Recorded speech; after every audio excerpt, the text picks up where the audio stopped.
ইফতারিতে আলুর চপ, বেগুনি, পেঁয়াজের সাথে যদি ভিন্ন রকমের একটু নাস্তার আইটেম থাকে তাহলে খেতে ভীষণ মজা হয়।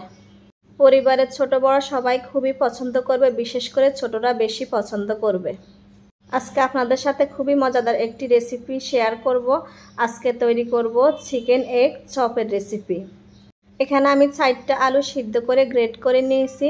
2টা ডিমকে আমি একটা গ্রেটার দিয়ে গ্রেট করে নিয়েছি। ধনেপাতা নিয়ে নিলাম, কাঁচামরিচ নিয়ে নিলাম। আমি মুরগিটা সিদ্ধ করে নিয়েছি। এখন আমি ছোট ছোট করে জুড়ি করে নিব। মুরগিটা আমার জুড়ি করে নেওয়া হয়ে গেছে। এখন আমি দিয়ে দিলাম স্বাদ মতো কিছুটা লবণ, দিয়ে দিব হলুদের গুঁড়া। এখন আমি দিয়ে দিব জিরার গুঁড়া। এখানে আমি 1 চা চামচ জিরার গুঁড়া দিয়ে দিয়েছি। দিয়ে দিলাম আমি চাট মশলা। এখানে আমি 1/2 চা চামচ চাট মশলা দিয়ে দিলাম। দিয়ে দিলাম চিলি ফ্লেক্স। এখন সবগুলো আমি ভালো করে মাখিয়ে নিব।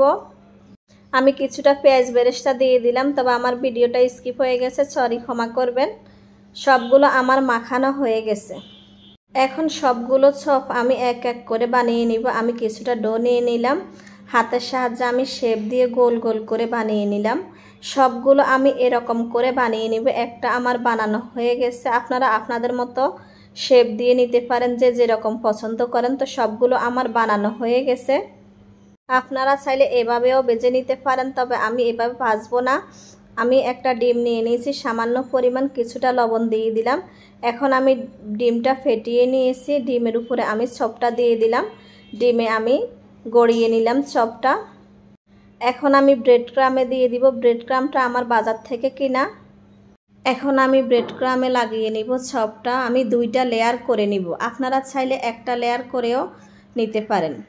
তো আমার একটা লেয়ার লাগানো হয়ে গেছে। এখন আমি আবার ডিমে দিয়ে দিলাম। ডিমে লাগিয়ে আমি আবার ঘুরিয়ে নিব।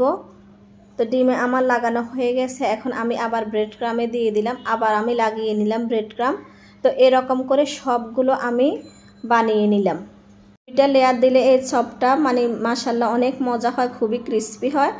আপনারা এভাবেও করে নিতে পারেন। চুলাতে এখন আমি একটা ফ্রাই প্যান বসিয়ে দিলাম। দিয়ে দিলাম পরিমাণ মতো তেল। তেলগুলো গরম হয়ে গেছে, তবে অবশ্যই মিডিয়াম আঁচে ভেজে নিতে হবে। প্রথমে চুলার আঁচটা আমি হাই হিটে করে দিয়েছি, এখন আমি লোতে করে দিয়েছি।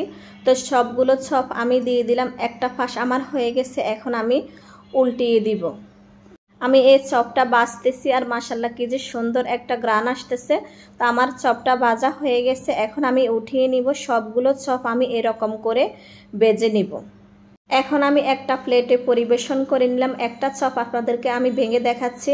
মাশাআল্লাহ দেখতে যতটা না সুন্দর হয়েছে, খেতেও ভীষণ মজা হয়েছে। আপনারা একবার হলেও বাসায় ট্রাই করে দেখবেন।